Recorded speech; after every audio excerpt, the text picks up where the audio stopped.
Ayan mga idol, pinagkaguluhan yung prutas dito. Dito sa palengke ng Baguio.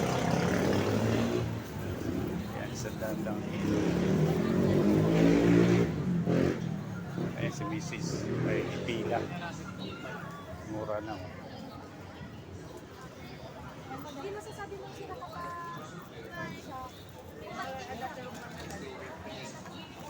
Tapos grabe yung pag hindi na makita ang kalsada. Ayan.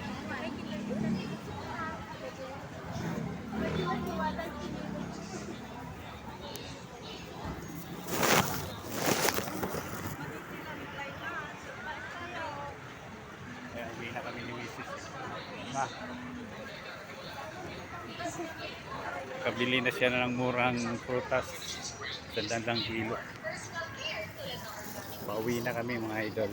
Lychee, 100, 1 kilo. Light cheese, 100 kilo. Yung grapes, 100, 1 kilo.